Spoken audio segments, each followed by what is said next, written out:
Bismillahirrahmanirrahim. Assalamualaikum warahmatullahi wabarakatuh. Alhamdulillah wassalatu wassalamu ala Rasulillah wa ala alihi wa sahbihi wa man wala wa ba'd.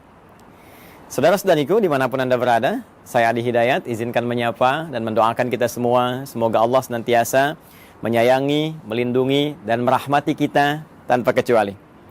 Alhamdulillah, dari sekian kita belajar dan mengamati situasi dinamika yang terjadi dalam konteks kehidupan kita, bahkan dalam skala global, menghadirkan banyak hikmah, banyak pesan-pesan, dan juga pendalaman-pendalaman dan perluasan wawasan keilmuan kita. Di antara itu, ada sebagian kawan juga yang bahkan banyak bertanya, banyak meminta terkait kejadian yang berlangsung di Palestina, yang sering kita uraikan, kita bahas, untuk mendalami kembali genealogi, ya, atau asal keturunan dari umat Yahudi. Edisi kali ini kita akan coba belajar bagaimana Al-Quran, hadis-hadis Nabawi Sallallahu Alaihi Wasallam memberikan informasi yang valid kepada kita tentang keturunan dari umat Yahudi, perilaku-perilakunya, dan juga diksi-diksi Al-Quran yang sangat indah, yang bahkan mengajak seluruh manusia, terkhusus juga dari kalangan umat Yahudi, untuk kembali pada jalur-jalur kebenaran dan menampilkan realitas yang terjadi sepanjang zaman. Seperti apa uraiannya? Ini yang coba kita akan kaji di kesempatan mulia ini, insya Allah. Baik, untuk menemukan jawaban tadi, kita harus menggali dulu secara genealogi, garis keturunan, baik ke atas ataupun ke bawahnya. Dari mana kemudian umat ini muncul, seperti apa perjalanannya, bagaimana karakteristiknya, dan seperti apa kita merespon dalam konteks kehidupan global ataupun konteks kehidupan kita, ya, secara individual dalam konteks berinteraksi di sosial kehidupan kita saat ini. Baik, saya akan mulai teman-teman sekalian dari Abul Anbiya dulu ya. Abul Anbiya, bapaknya para nabi. Ya, gelar ini diperoleh oleh Khalilullah yang sangat dekat dengan Allah Subhanahu wa taala, yaitu Nabi Ibrahim alaihi salam, ya. Nabi Ibrahim. Baik, saya tuliskan dulu seperti ini. Ya kan? Nabi Ibrahim alaihissalam. Baik, nanti ini ada jalur keturunan ke atas, teman-teman sekalian. Ya, ada jalur keturunan ke bawah ke sini. Nah, jalur keturunan ke atasnya kalau kita sambungkan misalnya kan. Nah, ini yang walaupun ada perdebatan kita tuliskan dulu ya, dari Azar, kemudian ke Teruh, kemudian ke Abir, ya, tuliskan begini Abir. Nah, ini Abir ini nanti ada yang mengaitkan juga dengan bahasa Ibrani yang saat Nabi Ibrahim tinggal di Padan Aram, ya, yang sekarang itu wilayah Irak, dulu dikenal dengan Babilonia. Nanti kita turunkan juga, ya. Kemudian bin Azar, bin Taruh, bin Abir, kemudian bin Kenan, bin Arfakhshad. Tuh, ini penting sampai ada alarm tuh di komplek. Arfakhshad. Nah. Bin Azar, bin Taruh, bin Abir, bin Kenan, bin Arfakhshad, bin Sam. Kemudian di sini Sam. Nah. Kemudian bin Nuh alaihissalam. Nuh alaihissalam. Ayo teman-teman sekalian ya. Nah.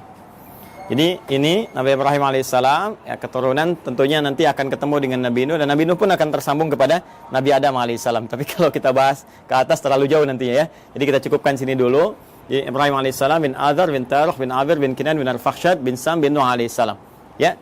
Dan Nabi Nuh alaihissalam ini nanti akan melahirkan generasi yang terus nanti berkembang, ya, menebar keturunannya, generasinya di muka bumi yang sekarang kita menjadi bagian dari keturunannya. Ya, terutama dari 3 keturunan beliau. Ya, ini Nabi Nuh alaihissalam kan dalam sejarah disebutkan setidaknya ada 4 kan ya. 4 dari anak keturunan, 1 Kan'an, ya. Nah, ini yang kemudian tenggelam dalam banjir besar karena beliau tidak mengikuti arahan ayahandanya, ya. Kemudian juga nanti ada Sam. Nah, ini yang ke sini keturunan Nabi Ibrahim alaihissalam, nanti dari sini ya, tarik jalur ke atas. Dari Sam, kemudian ada Ham, kemudian ada yang keempat Yafith, ya, Yafith. Nah, ini teman-teman sekalian 3 ini nanti yang akan berkelanjutan mengikuti Nabi Nuh alaihissalam yang naik ke kapal besar itu, ya, kemudian melewati berbagai rintangan saat terjadi banjir besar, dan kemudian mendarat dan melahirkan keturunan dari sini sampai ke populasi manusia hingga saat ini. Ya, dari Sam ini nanti melahirkan diantaranya bangsa Arab ya. Kalau mau kita rinci lagi, teman-teman sekalian, misalnya di sini nanti ada Asyur, ya seperti ini. Yang nanti ada Assyria, yang ada Babil. Nah, yang Babilonia nanti yang Fadan Arab. Kemudian nanti ada Aram, ya, ada Finit. Ya, nanti satu garis nanti ke Ham, ini melahirkan Afrika. Kemudian juga nanti ada Kanaan. Nah, Kanaan, ini Palestina, ya, dengan sekarang Palestina atau Filistin. Nah, ini yang Babilonia, yang Irak, ini yang Aram, ya Aramaik ke wilayah Syria yang ke sebelah sana. Ini Asyur, Assyria, Finit nanti ke sebagian, nanti ketemunya dengan jalur Ham nih, yang di Afrika. Kemudian ada Kaldan. Nah, ini Irak kuno, teman-teman sekalian. Kemudian juga ada Ibrani. Nah, Ibrani ini nanti ada yang juga mengaitkan dengan bahasa Fadan Arab ya, yang di Babilonia, yang menjadikan keturunan ini nanti berbahasa Ibrani. Lalu dari situ juga ada yang mengaitkan dengan Abir, yang jadi bahasanya Nabi Ibrahim alaihissalam ketika ada di Fadan Arab. Dan ketika hijrah nanti, ya beliau ke wilayah Syam, yang kita masuki sekarang wilayah Syria ya, Syria, Yordania, Palestina ada di situ, kemudian juga Libanon. Nah, nanti kemudian transformasi bahasanya penyesuaian dengan Aramaik, karena itu nanti dari Ibrani ke Aramaik. Nanti kita gali bagian aspek bahasanya ketika sampai ke sana. Kemudian di sini juga ada Masri ya, yang nanti melahirkan turunan Mesir karena perpaduan dari sini ya. Jadi kita temukan Asyur, Babil, kemudian Aram, Finit, Kanaan, Kaldan, Ibrani, Masri. Ini diantaranya ya. Kita 1, 2, 3, 4, 5, 6, 7, 8. Kita hitung ya, kurang lebih 8. Nah, nanti Sam ini teman-teman sekalian yang populer nanti masuk kepada unsur Semitik yang sekarang ya, termasuk Arab di dalamnya. Jadi kalau ada kita dengar Smith ya, musuhnya Keanu Reeves ya, dalam Matrix itu ya. Ada si Smith. Sam bukan itu saja, nanti banyak kalau nanti kita belajar ya tentang pemikiran Hollywood. Saya nggak berinteraksi dengan film-film dan sebagainya, tapi saya baca sejarah ya. Nanti kalau kita baca dengan pemikiran itu, suatu saat kita akan belajar, dia akan temukan banyak sekali Sam, dan itu sangat menarik gitu, sangat menarik. Ya kenapa temannya yang di Lord of the Ring itu kan yang mengiringi si Sam juga. Ditransforma namanya Sam juga. Nanti kadang-kadang ada Smith juga dan seterusnya. Nah, itu ada kaitan-kaitan nanti ya. Kaitan-kaitan dengan pesan-pesan Semitik. Cuma Semitik itu nanti tidak akan dikhususkan kepada golongan Yahudi saja. Ya, Arab juga Semit. Ya, nanti ini turunan Semitik nih. Ngambung ke sana. Kanaan, Palestina juga Semit. Jadi kalau Anda anti-Semit, ya anti-Palestina juga. Jadi kalau misalnya Anda bully orang Palestina, atau bahkan Anda, mohon maaf sekali ya, kemudian bombardir, atau bahkan kemudian Anda zalimi, aniaya, kriminalisasi, itu antisemit juga. Ya, termasuk ke orang Arab itu antisemit juga. Ya, jadi Semitik ini galinya ke sini nanti. Ya, ini nanti Ham lebih kepada ras Afrika. Ya, dan turunannya nanti ya termasuk nanti ke Finit, ini nyambung ke sini. Dan ini Yafitik nanti melahirkan bangsa Eropa, dan nanti kita akan lihat turunan-turunan yang selanjutnya. Ini garis besar dulu ya, teman-teman sekalian, untuk menunjukkan bagaimana dari garis genealogi Nabi Ibrahim ke atas ya alaihissalam sampai nanti ke Adam alaihissalam. Saya izin ambil penghapus dulu, saya hapus dulu ini ya, kemudian kita turunkan ke bawah. Jadi saya cukupkan sampai Nabi Nuh, Nabi Ibrahim ini nanti kita turunkan generasi ke bawah. Baik, bismillah. Kita akan coba turunkan sekarang jalur ke bawahnya. Kita hapus dulu ini supaya kita mengenal lebih jauh dan kita temukan nanti genealogi kapan Yahudi itu ketemu. Ya, kapan Yahudi itu ketemu ya diksinya. Karena nanti redaksi Al-Quran tegas menyampaikan makana Ibrahimu Yahudiyya wala Nasraniyya walakin kana hanifan muslima. Ya, tidaklah Nabi Ibrahim itu seorang Yahudi, seorang Nasrani, tapi beliau adalah seorang Muslim. Muslim yang taat, Muslim yang lurus, yang membawa garis risalah sampai dengan ke atas, ya, sampai dengan ke jalur Nabi Nuh alaihissalam. Yang ini nanti akan diturunkan Quran surah keempat ayat 163, yang nanti turunan dari risalah Nuh ini sampai juga kepada Nabi Muhammad SAW ya. Inna auhayna ilaika, ya kami wahyukan pada Muhammad SAW, dan wahyu ini senapas dengan yang sebelum kamu ya, kama auhayna ila Nuhin, seperti kami wahyukan kepada Nuh dan nabiyina ya, setelah nabi-nabi setelah beliau. Jadi nabi-nabi terus sampai ke Ibrahim, sampai ketemu Nabi Muhammad SAW. Nah, ini kurang lebih teman-teman sekalian sampai ke Nabi Nuh ke atas ya, dari Ibrahim terus sampai Nuh alaihi salam jami'an. Dan sekarang kita akan turunkan bagian Nabi Ibrahimnya turun ke bawah. Ini nanti kita bisa uji ya secara ilmiah dan kita bisa bandingkan. Nanti saya turunkan komparasi, misalnya di Al-Quran bagaimana seperti ini, terus ada kalau kitab-kitab lain, nanti kita bandingkan seperti apa, nanti kita uji kebenarannya secara ilmiah ya, sehingga ditemukan nilai kebenaran yang kita yakini. Lalu indahnya Al-Quran, silahkan memberi pilihan. Anda yakin dengan Islam, alhamdulillah ya. Kalaupun Anda tidak dipaksa, itu pilihan masing-masing dan setiap orang bertanggung jawab ketika kembali kepada Tuhannya, kepada Allah Subhanahu wa taala. Objektif kan? Sangat adil kan? Ya, jadi menawarkan, ini dahsyatnya Al-Quran itu begini. Anda diperkenankan menguji dulu Al-Quran. Ya, sebelum Anda bahkan membacanya, sebelum Anda bahkan ingin mengkajinya. Al-Quran menawarkan diuji, silahkan. Jika Anda ragu, uji. Ya, wa in kuntum fi raibin mimma nazzalna ala abdina fa'tu bi suratin min mithlihi. Al-Baqarah ayat 23. Ya, kata Allah, kalau Anda ragu terhadap wahyu yang kami turunkan kepada hamba terbaik kami Muhammad SAW, silahkan Anda uji, datangkan semisalnya. Ya, coba cari, ada nggak karya manusia yang mirip ya seperti firman Allah ini? Perhatikan bahasa saya. Ada nggak karya manusia yang mirip dengan firman Allah ini? Kalau Anda ragu, uji. Dari sisi kebahasaan, silahkan uji. Bagaimana dahsyatnya ini? Untuk membedakan. Ini kan banyak orang Arab di masa Nabi yang fasih-fasih luar biasa. Ya, dan mereka nggak ada yang mampu dan mengakui ini bukan karya manusia. Kalau tiba kemudian ada orang sekarang yang nggak lebih fasih daripada orang dulu, nggak lebih pintar bahasa zaman dulu, mengatakan misalnya Al-Quran itu karya manusia, maka ini nampaknya kurang minum susu. Pengetahuannya kurang luas. Ya, orang yang paling pakar aja, penutur aslinya mengatakan ini bukan dan tak mampu mendatangkan semisalnya, maka turunan ini yang lebih lemah ke bawahnya, ya, apalagi zaman sekarang, itu mustahil bisa menjual Al-Quran. Tapi Al-Quran tetap membuka. Silahkan. Dari segi isinya, silahkan Anda kaji. Ya, dari aspek manapun silahkan. Setelah Anda menemukan bahwa ini mustahil nih, ya, kata-kata manusia, karya manusia, dan Anda meyakini, oh ini bahasa lain, walaupun ini jalan menuju firman Allah. Ya, bagi kami orang Islam sudah yakin, la raiba fi. Karena itu di pembuka Quran jelas dikatakan, dzalikal kitabu la raiba fi. Semua isi Al-Quran ini nggak ada keraguan, mesti kita yakin. Nah, Anda yang belum yakin silahkan kaji. Nggak ada kitab di muka bumi yang menawarkan sebelum berinteraksi dengannya untuk diuji dulu. Setelah itu pun, silahkan gali, silahkan kaji. Afala yatadabbarun Al-Quran? Kenapa Anda nggak kaji? Kenapa nggak dalami? Kenapa Anda tiba-tiba menyoal yang Anda tidak tahu? Ini kan menarik. Ya, ada yang nuduh, ini Quran rekayasa, ini Quran produk budaya. Baca Quran aja enggak. Dikaji juga enggak. Ini sisi ilmiahnya di mana? Ya, kita kan menyimpulkan sesuatu setelah kita lihat dulu, analisis dulu, baru kita simpulkan. Ini ngaji enggak, baca enggak, menganalisis tidak, atau cuman lihat, cuman baca, tapi enggak paham artinya, lalu menyimpulkan. Ini kan menarik gitu ya. Maka silahkan teman-teman sekalian. Nah, nanti dari sini Quran menawarkan, Quran memperbandingkan, ada komparasi, dan Quran juga mengatakan silahkan cek, silahkan uji, silahkan bandingkan. Kalau Anda yakin dengan kebenaran, dahsyatnya, walaupun apa yang ditampilkan Al-Quran benar, tetap memberikan peluang kepada Anda untuk memilih secara objektif dan tidak memaksa. La ikraha fid din, tidak ada paksaan ya untuk masuk ke dalam Islam. Lakum dinukum waliyadin, bagi Anda yang Anda yakini, bagi kami yang kami yakini. Tapi semua punya konsekuensi ketika kembali pada Allah Subhanahu wa taala. Baik. Sekarang kita kembalikan ke Nabi Ibrahim alaihissalam. Teman-teman sekalian, mari kita bagi genealogi turunan ke bawahnya ya Nabi Ibrahim. Nah, ini spidol sudah mulai akan habis, dengan turunan ke atas saja ada. Saya ganti dengan yang baru. Kita ke bawah dulu ya.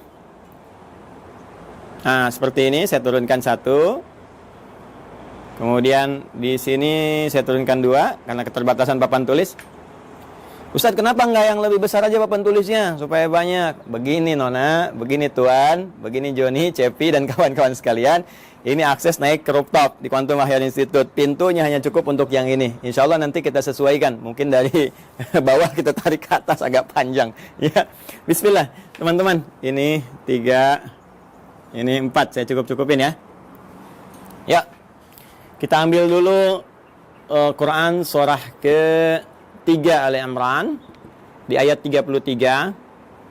Kemudian kita tambahkan Quran surah kedua Al-Baqarah ayat 132. Ya, dari 131 dulu. Nah, nanti ke 132 sini. Ya. Saya mulai dengan Ali Imran dulu ayat 33.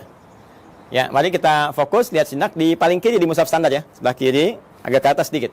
Innallaha astafa Adam wa Nuha wa ala Ibrahim wa ala Imrana 'alal 'alamin. Sungguh Allah Subhanahu wa taala memilih di antara sekian hambanya itu ya golongan-golongan manusia tertentu ya dengan pribadi tertentu, karakter tertentu, dipilih oleh Allah menyampaikan risalah Allah Subhanahu wa taala.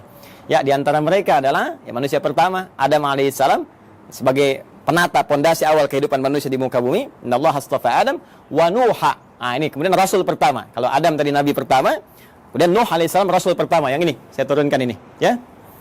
Bin Nuh Matusyail bin ini dari Sam ke Nuh bin Matusyalah bin Kinan bin Anwas bin Tis bin Adam alaihissalam. Jadi dari Adam sampai ke Nabi Nuh alaihissalam. Wa Nuha wa ala Ibrahim. Kemudian keluarga Ibrahim. Nah, ketika menyebutkan Ibrahim disebutnya ala Ibrahim. Al Ibrahim, keluarga besar Ibrahim. Ya. Jadi kalau al ini teman-teman sekalian, ini menunjuk pada keturunan ke bawah ya. Terus tanpa batas nih. Ya, keturunan terus tanpa batas sampai dia berakhir. Ya. Makanya kalau ada surah Ali Imran berarti dari Imran dengan Hanna ke Maryam ke Isa, gitu kan? Nah, keturunan Ibrahim ini siapa saja? Nah, ini yang kita bahas wa ala Ibrahim ya wa ala Imrana 'alal 'alamin, dan juga keluarga besar Imran dari semesta alam. Kami pilih untuk misi dan risalah tertentu. Kemudian yang menarik ya teman-teman sekalian, ala Ibrahim ini nanti ada yang spesifik disebut dengan anak keturunan. Jadi kalau al itu terus ya sampai keluarga, sampai turunan ke bawah. Ah, nanti dari turunan anak-anak ini, teman-teman, ya misalnya anak laki-laki atau ada anak perempuan, terus langsung turunannya ini secara langsung ya. Secara langsung generasi pertamanya ini, nah, sampai dengan ke bawahnya nanti, itu bisa disebut secara genealoginya. Kalau ini kekeluargaannya, kalau ini genealogi turunan ke bawahnya itu disebut dengan bani namanya. Ya, jadi kalau satu laki-laki disebut ibnun, begini. Nah, kalau satu perempuan disebut ibnatun, begini. Karena ini hamzah wasol, kadang dibuang. Harakat jadi pindah ke sini. Kalau harakat dipindah, kemudian ujungnya wakaf mati, jadi bin istilahnya. Anak laki-laki. Ini dibuang, jadi bin, ini mati, jadi bintun, binti, anak perempuan. Ya, Isa bin Maryam, Isa anak laki-lakinya Maryam. Aisyah binti Abi Bakar, radhiyallahu ta'ala anhuma, ya, Sayyidah Aisyah binti Abi Bakar. Jadi anak perempuannya sahabat Abu Bakar. Ini kalau kita gabungkan keduanya, ya, terus ke bawah ini, apalagi kalau ditambah, jadi bani namanya. Ya, bani, ya kan? Anak keturunan, garis keturunan, genealogi yang ke bawahnya. Baik, nah sekarang kita sambungkan ke Quran surah 2 Al-Baqarah ayat 131. 131-nya mengatakan idz qala lahu rabbuhu aslim qala aslamtu lirabbil alamin. Ini dasar pertama. Ketika Rabbnya mengatakan ya kepada Nabi Ibrahim alaihissalam, Nabi Ibrahim punya Tuhan, ya Tuhannya Allah Subhanahu wa taala, difirmankan oleh Allah aslim, tunduk patuh kamu kepada semua ketentuan Tuhan. Ya, jadi aslim itu kata perintah, fi'il amr. Ya, aslim tunduk patuh. Jadi orangnya disebut dengan muslim. Ya, bingkainya disebut dengan Islam. Jadi Islam itu bingkainya dari kata aslama yuslimu islaman. Ya, Islam itu ya disebut dengan bingkainya, frame-nya ketika kita masuk ke dalamnya beriman, yakin kita masuk. Ya, begitu masuk namanya muslim kita. Keyakinan kita menjadikan kita mukmin. Mukmin itu keyakinannya, muslim itu orang yang masuk ke dalam bingkainya. Muslim. Ya, tunduk patuh. Jadi nama muslim Islam itu memberikan kesan bahwa kita mesti tunduk, mesti patuh dengan perintah Allah Subhanahu wa taala, jangan melanggar ketentuan, ikuti semua arahan-arahan, perintahnya, jauhi larangan. Itulah Islam. Jelas ya? Orangnya muslim. Maka kata Allah Subhanahu wa taala berfirman pada Nabi Ibrahim, "Aslim, kamu tunduk patuh pada perintah Tuhan." Ya, maka beliau katakan aslamtu lirabbil alamin. Saya siap ya Allah. Sami'na wa ata'na. Ya, kita tunduk, kita patuh, kita taat, ya kan? Maka beliau katakan aslamtu lirabbil alamin, saya tunduk, saya patuh ya Allah kepada Rabb semesta alam, seluruhnya tanpa kecuali. Maka di sini Al-Qur'an mengatakan beliau hanifah muslimah, orang yang lurus, yang tegak, yang patuh, muslim. Ya, sifatnya disebut apa tadi? Islam. Ya, jadi di sini kalimat pertama ingin saya tegaskan bahwa risalah-risalah yang dibawa Nabi Ibrahim sampai ke Nabi Nuh, ya, sampai bahkan ke Nabi Adam alaihissalam, sampai turunan di ke bawah tidak akan lepas dari misi yang sama, yaitu misi untuk tunduk patuh pada ketentuan Allah Subhanahu wa taala. Tunduk patuh pada ketentuan Tuhan. Ditugaskan tunduk patuh. Jadi nggak ada nabi yang berkhianat. Ya, nggak ada nabi yang melanggar. Nggak ada nabi yang bergeser pada ketentuan Tuhan. Semua dijaga, penjagaannya disebut maksum. Karena itu sifat nabi, rasul itu punya sifat maksum, terjaga dari salah. Kalaupun naluri manusianya ingin berbuat salah, maka diluruskan. Tidak, ini ya, ini yang benar.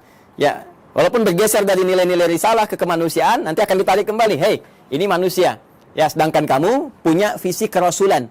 Kamu manusia, kerjakan sifat kemanusiaannya, itu normal, itu biasa. Tapi risalah kerasulan menjagakan kamu terjaga dari perbuatan-perbuatan yang menyimpang.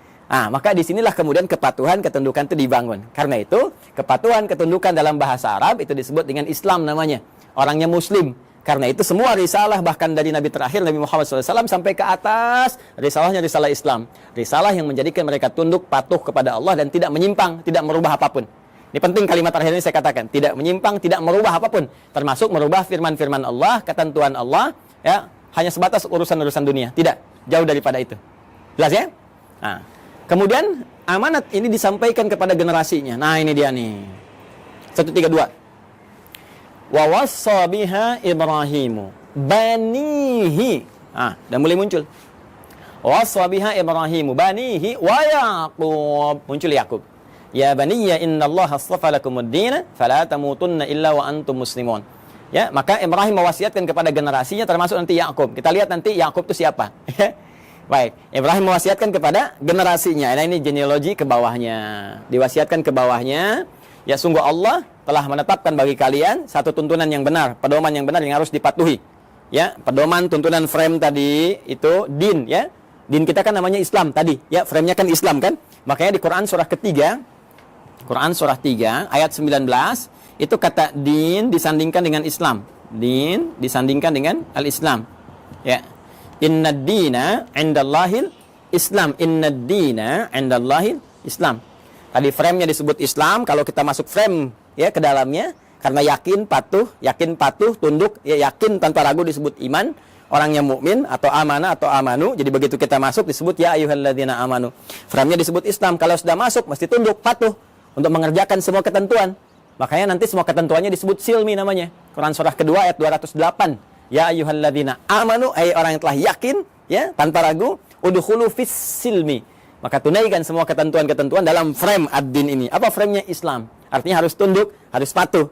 Ya, karena itu di lain kesempatan Nabi Ibrahim menyebutkan di Quran surah kedua ayat 132, ya innallaha astafa lakumuddin. Allah telah memilihkan bagimu frame kehidupan yang ada pedoman di dalamnya, yaitu Islam. Patuh, ya. Ke siapa ini disampaikan? Banihi. Bani. Kepada keturunan-keturunannya, anak-anaknya secara genealogis, ya.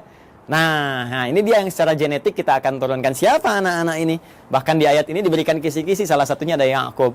Siapa Yaqub itu? Kita yang coba akan turunkan, teman-teman. Baik, izin saya hapus dulu ini. Yang ini saya hapus, ya, supaya nanti kita mudah menurunkan keturunan secara genetik dari yang ini dulu. Bismillah, Nabi Ibrahim alaihissalam, beliau kemudian menikah. Ya, diberikan jalan oleh Allah Subhanahu wa taala untuk menampilkan risalahnya dan supaya risalah itu terus ya menyebar, meluas dalam generasi-generasi selanjutnya yang melanjutkan risalah ayahandanya tercinta yaitu Abul Anbiya. Maka Allah berikan kemudian jalan untuk pernikahan. Nah, ini jalurnya untuk menikah. Ya, bukan hubungan sembarangan gitu ya. Maka adalah kemudian perempuan yang sangat luar biasa terhormat. Terhormat, perempuan baik, suci, akhlaknya mulia dan cantik jelita. Nah, ini jarang sekali yang seperti ini, itu Sayyidah Sarah. Ya. Masih di Padan Arab nanti ya, di Babilonia nanti bertemu jodohnya dengan beliau. Kemudian nanti di sini ada Sayyidah Sarah binti Am al-Khalil. Am al-Khalil. Am al-Khalil ini binti pamannya Nabi Ibrahim sendiri. Jadi Nabi Ibrahim punya saudara, punya paman juga, nanti punya anak namanya Sarah, perempuan, nanti menikah. Ya. Makanya disebut Sarah binti Am al-Khalil. Ya. Sarah binti pamannya Nabi Ibrahim sendiri atau saudaranya ke atas ya, nanti di Babilonia dinikahkan nanti dengan ini, nanti kita akan turunkan. Kemudian dengan Sayyidah Hajar alaihassalam, ya, al-Qibtiyah al-Misriyah, al-Qibtiyah al-Misriyah, al-Misriyah. Seperti ini. Baik, umumnya manusia saat ini atau kebanyakan itu kan orang-orang saat ini mengetahui dua ini ya, Sayyidah Sarah, Sayyidah Hajar, Sayyidah Sarah, Sayyidah Hajar, isinya Nabi Ibrahim. Padahal nanti ternyata ada lagi yang ketiga namanya Kantorah. Kantorah binti Yaqtan. Kantorah binti Yaqtan. Ini dia. Ada Kantorah binti Yaqtan. Ketiga dikenal juga dengan Kentura ya, Kentura, bukan Pantura, ingat ya, Kantura. Kantorah ya. Dan yang ini yang keempat di sini Hajun. Sayyidah Hajun binti Al-Amin. Masya Allah. 1, 2, 3, 4. Sayyidah Sarah binti Amil Khalil, Sayyidah Hajar Al-Qibtiyah Al-Misriyah, kemudian Sayyidah Qantara binti Yaqtan, kemudian Sayyidah Hajun binti Al-Amin. Inilah 4 ya. 4 istri Nabi Ibrahim alaihissalam, dan dari sini kita akan turunkan dari keturunannya Sayyidah Sarah, kemudian melahirkan Nabi Ishaq alaihissalam. Ini dia ya. Sayyidah Hajar nanti melahirkan Nabi Ismail alaihissalam. Ismail alaihissalam. Nanti teman-teman penting saya sampaikan. Jadi ini Nabi Ismail alaihissalam lahir duluan. Ya, lahir duluan. Saat usia Nabi Ismail itu 14 tahun, usia Nabi Ibrahim kisaran 120 tahun, dan usia Sayyidah Sarah itu 90 tahun. Maka lahirlah Ishak. Ini kisahnya sangat menarik nih ya. Jadi Ishak itu di dalam bahasa Arab itu bisa seakar dengan kata dhahak. Ya, dhahak. Artinya tertawa bahagia. Ya, tertawa bahagia. Nah, kenapa ada kalimat ini? Ada sebagian yang menduga begini. Ada kaitan dengan Quran surah ke-11 ayat 71. Ya. Sampai dengan sama juga dengan isyaratnya di Quran surah ke-51 Adz-Dzariyat ayat 24 sampai dengan 29. Di Quran surah 11 Hud ayat 71 itu jadi kisahnya begini. Kisahnya bahkan sampai viral ya. Itu kisahnya ketika datang malaikat, ya, beberapa rombongan malaikat ingin menuju kaumnya Nabi Lut. Dikisahkan di sini nih. Quran surah 51 buka ayat 24-nya. Di sebelah kanan agak ke bawah. Ya, hal ataka haditsu dhaifi Ibrahim al-mukramin idh dakhalu alaihi faqalu salama qala salam qaumum munkarun. Jadi datang serombongan malaikat mampir ke tempat Nabi Ibrahim. Tujuan utamanya adalah ke saudara beliau di Nabi Lut. Ya, jadi di situ di satu masa ada 2 distrik berbeda, nabinya ada 2, rasulnya ada 2, tuh ya. Jadi nggak setiap masa nabinya 1, boleh jadi setiap tempat itu yang berbeda ada nabi juga. Nah, ini keponakannya, Nabi Lut keponakan Nabi Ibrahim. Kemudian apa yang terjadi?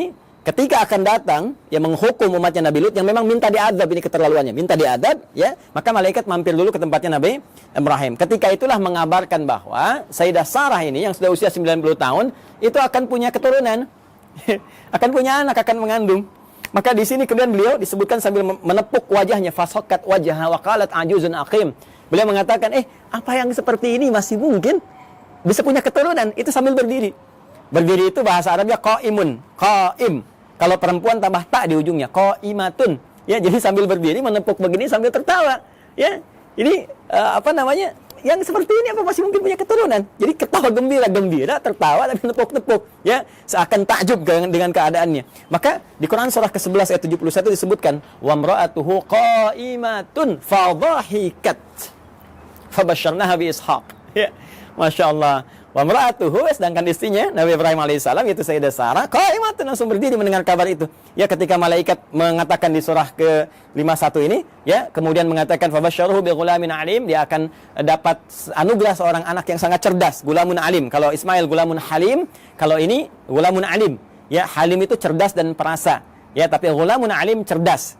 Jadi anak kamu akan lahir darimu anak yang sangat cerdas, gitu kan? Anak jenius, cerdas. Maka langsung bangkit, menepuk, tertawa gembira. Apa mungkin yang masih begini masih punya keturunan? Ya, maka di Quran surah 71, di Quran surah 11, Hud ayat 71 dikatakan wa imra'atuhu qa'imatun fadhahikat. Maka tertawa gembira dan sambil menepuk bagian pipinya, fabasyarnaha bi Ishaq. Kami kemudian anugerahkan kepadanya namanya anak bernama Ishaq. Ya, yaitu apa? Memberikan kesan bahwa kamu kaget sambil tertawa, kami berikan seorang anak yang akan memberikan kegembiraan pada dirimu dan menghadirkan tertawa bahagia, tertawa gembira. Artinya yang selalu membuat engkau riang, membuat engkau bahagia sampai engkau tertawa gembira dan terhibur. Jadi apa yang kau rasakan seakan-akan sedih gitu kan, seakan merasakan kapan punya keturunan, sekarang kau tinggal gembira aja. Anak itu akan memberikan kesan kau sambil gembira, tertawa dan sebagainya. Itulah Ishak. Jelas ya? Nanti ada Ismail dari Sayyidah Hajar, ya, alaihissalam. Ini disebut di Al-Quran gulamun halim, anak cerdas yang punya empati tinggi, rasa tinggi. Sehingga nanti banyak kisah, kita akan masuk ke kisah itu ketika akan menurunkan Ismail sampai ke Nabi Muhammad SAW, ya.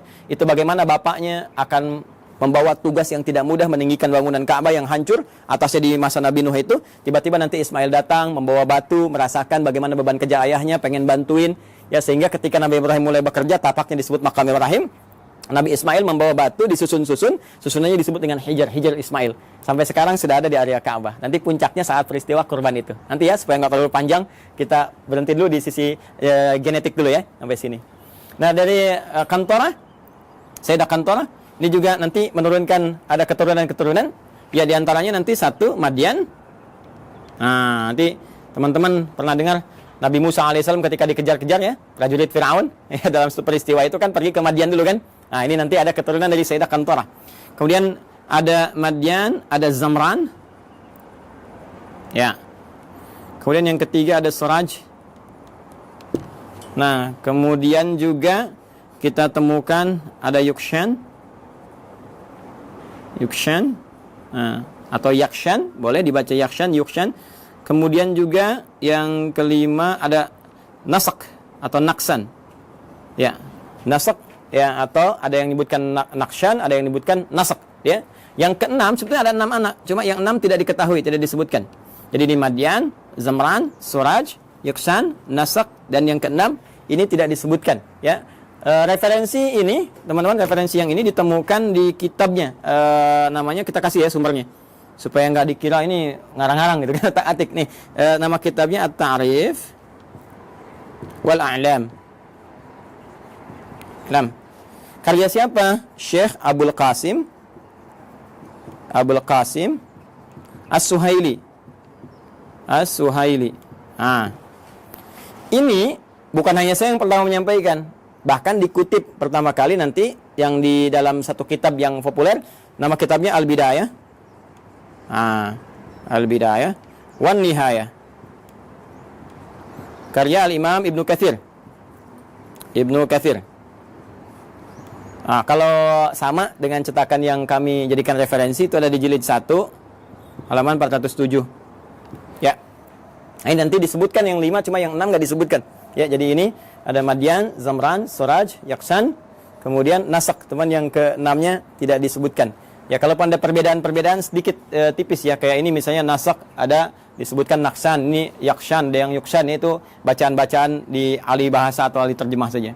Kemudian dari Hajun ini juga ada Kisan atau Kaizan, kan? Kemudian ada Suraj, namanya sama dengan ini, Suraj. Kemudian yang ketiga ada Amim, ada juga yang menyebutnya Umaim. Ya, seperti ini. Ada Kaisan, ada Suraj, ada Amim atau Umam. Yang keempat Lutan. Bukan Ethan ya, Ethan Tom Cruise. Lutan. Dan yang kelima Nafis. Yang kelima Nafis. Ya, ada di MUI ada Ustadz Kiai Khalil Nafis.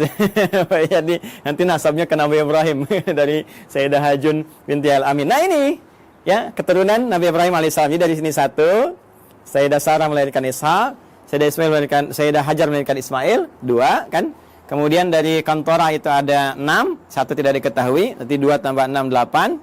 Kemudian dari Sayyidah Hajun binti Al-Amin ada 5. 8 tambah 5 ada 13. Ya, 2 tambah 6, 8, ada 13 tambah 5, 13. Jadi ini kurang lebih 13 keturunan Nabi Ibrahim alaihi salam. Ya, dari istri-istri beliau. Dan nanti dahsyatnya, nanti ya, mungkin episodenya akan panjang gitu. Di Kantorah ini nanti juga ada satu penelitian, dugaan kuat bahwa itu yang menjadikan turunan dari bangsa Melayu, Jawa khususnya.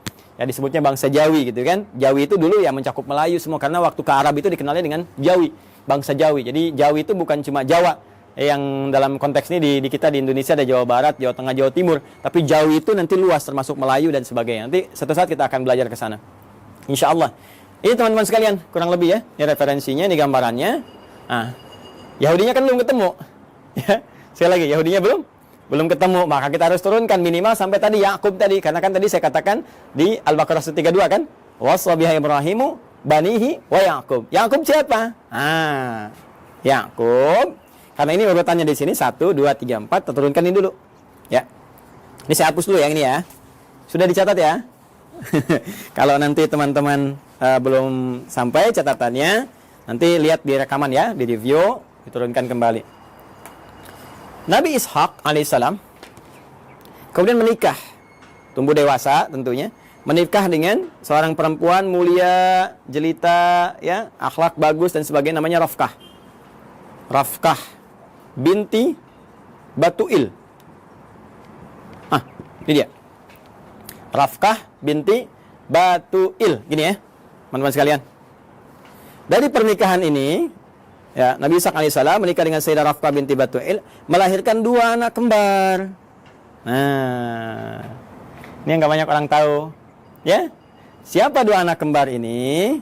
Yang pertama adalah Aish atau Isyu, gitu kan? Ya, atau Aisyu begini tulisannya. Ain, ya, sad. Ya. Ya, ini satu. Yang kedua Yakub. Yakub. Ini kembar ini. Taunya kan Nabi Ishaq, Nabi Yakub, gitu kan? Ternyata ini kakak adik. Ini kakaknya Ish atau Isyu, ini adiknya Yakub. Gitu, ya. Coba nanti setelah berkembang remaja, saya percepat saja. Yang Ish ini, Isyu ini, nah, akan ditugaskan nanti berkelana gitu kan, merantau ke wilayah Romawi, Roma, ya. Rum, istilahnya Rum. Jadi ini nanti disebutkan keturunan-keturunan dari Rum, ya, yang nanti mengacu kepada yang Yafis itu, ya. Yang Yafis generasinya itu asal generasi awal, cuma nanti yang ini yang memajukan, yang memberikan istilahnya arahan-arahan, gitu kan, mensibgo dan sebagainya. Ini nanti Aish atau Aisyu. Ya, jadi sudah ada Romawinya. Sudah ada Rumnya, cuma ini nanti ke sini dan beraktivitas banyak di sini. Ya, dan ini nanti akan nyambung kepada generasinya Yafith, yang dari Nuh alaihissalam tuh, ya, yang Yafitik itu. Ini saya berhenti dulu sampai sini. Saya akan teruskan ke sini. Nabi Yakub kemudian diminta, ya, oleh ayahandanya Ishaq alaihissalam untuk pergi ke Padan Arab. Padan Arab, tempat dulu Nabi Ibrahim kan beraktivitas dan seterusnya. Di Padan Arab ini, nah ini sudah kelihatan gitu, ya, ada isyarat-isyarat bahwa ini kalau sudah jalurnya ke sana, ini ada jalur-jalur risalah, jalur kenabian dan sebagainya. Maka dimintakan untuk bertemu dengan abangnya Rifqah ini. Ya, abangnya Rifqah. Beliau punya abang, ya berarti pamannya ke sini, ya. Pamannya atau Pak D-nya gitu kan. Nah, punya abang namanya Laban. Ya, di sini punya abang namanya Laban. Ada juga yang menyebut dengan Laman namanya. Laban atau Laban. Bukan Gaban, ya. Laban. Laban atau Laman. Nah, Laban secara singkat ini punya 2 orang anak. Ya, saya ulangi, ya. Punya berapa orang anak? 2 orang anak. Nah, teman-teman sekalian, singkatnya ketika Nabi Yakub alaihissalam itu datang ke Padan Arab, kan, ke Babilonia, mencari dan sebagainya, maka setelah perjalanan itu ditemukanlah nanti salah seorang perempuan bertanya kepadanya dan ditunjukkan tempatnya Laban ini. Ternyata itu anaknya. Siapa anaknya itu? Namanya Rahil. Satu, Rahil. Jelas? Nah, ini anak yang pertamanya. Nah, kemudian teman-teman sekalian, setelah tinggal di sini ditemukan juga kakaknya Rahil. Jadi yang pertama bertemu dengan Rahil dulu. Ini adiknya, adik. Nah, kemudian yang kedua bertemu dengan kakaknya Rahil, dipertemukan dengan kakaknya Rahil, ya. Siapa namanya? Nah, kakaknya Rahil ini namanya Laya, kan? Laya, atau juga ada yang menyebut dengan Lea. Ini kan? Laya atau Lea. Nah, secara singkat ternyata beliau ini ditugaskan untuk menyampaikan pesan kepada Laban supaya ini bisa besanan. Nabi Ishaq bisa besanan dengan Laban. Maka dimintalah untuk menikah, memilih salah satunya. Ya, memilih salah satunya, walaupun ada riwayat menyebutkan Nabi Yakub ini nanti ditawarkan untuk menikahi dengan Laya dulu, kakaknya dulu. Ya, jadi ini kakak didahulukan. Nah, kemudian beliau kan seorang yang sangat perasa, ya. Yakub itu punya keunggulan yang luar biasa. Ya, beliau seorang yang sangat dekat, ya, dengan Allah, rajin ibadah. Kemudian lebih daripada itu juga sangat merasakan tidak ingin menyinggung orang, ya, curhatnya diserahkan kepada Allah sehingga orang-orang banyak nggak tersakiti. Jadi ini yang menjadikan beliau daripada nanti satu menikah, yang lain merasakan nggak nyaman, maka mengajukan dua-duanya aja dinikahin, ya kan? Nah, ini belum turun syariat yang di era Nabi Muhammad SAW, turunnya Quran surah keempat An-Nisa ayat 23, larangan menikahi kakak adik. Ya, wa antajma'u bainal ukhtaini illa ma qad salaf. Paling kanan sebelah bawah. di mushaf standar ya. Wa antajma'u bainal ukhtaini illa ma qad salaf. Dilarang bagi kalian untuk menikahi kakak adik ya secara langsung kecuali yang dulu pernah terjadi. Ya, karena keadaan sekarang beda. Dulu orang bisa mengendalikan, bisa tahu, bisa paham dan untuk menjaga keturunan yang sangat terbatas keadaannya pada waktu itu. Sekarang sudah banyak menyebar. Makanya dilarang sekarang menikahi kakak adik dalam satu mahram. Ya dulu masih berlaku illa ma qad salaf. Maka dinikahilah kemudian Laya, ini pertama kali. Dan kemudian Rahil, yang kedua dinikahi. Ya. Dari Laya ini turun keturunan teman-teman sekalian ada 6 orang anak. Ya, 6 orang anak ini Rabin. Kemudian 2 Syam'un atau Simon. Dan yang ketiga Levi atau disebut juga dengan Lewi. Ya, Levi, ya, Levi. Tulisannya begini, bukan Levis ya, Levi. Lewi, gini. 4 Yahuda. Nah. Kemudian yang kelima Izakar. Ya. Yang keenam Zabulun. Nah. Dari Rahil melahirkan 2 orang anak, ya. 1 Yusuf alaihissalam, Rahil. Ya. Ibunya cantik sekali, cantik, jelita, taat, patuh. Makanya anaknya juga tampan, luar biasa ya. Tampan dan nantilah pas masuk cerita Nabi Yusuf, ini masih panjang, tenang aja teman-teman. Masih panjang. Dan yang kedua Bunyamin. Ya, Bunyamin. Ya. Baida Royani nggak masuk sini. Maaf ya. Bercanda. Ini Yusuf dengan Bunyamin, ya. Berjalan, tiba kemudian sudah berumah tangga. Singkatnya, ini minta balik dulu. Minta sowan lagi kepada bapaknya gitu kan. Supaya nanti ada bekal-bekal yang terbaik untuk dilanjutkan dan seterusnya gitu kan. Nah, nanti teman-teman sekalian sebelum kembali ini oleh Laban dihadirkan asisten rumah tangga untuk bantu baik kepada Rahel ataupun Laya supaya tugasnya lebih mudah karena tahu tugas Nabi Yakub pasti akan berat. Maka dikirimkanlah kemudian 2 orang untuk bantu. Laya dikirimkan Zulfa atau Zalfah. Ya, Zulfa atau Zalfah. Nah, kemudian dari Rahel pun dikirimkan Balha. Ya.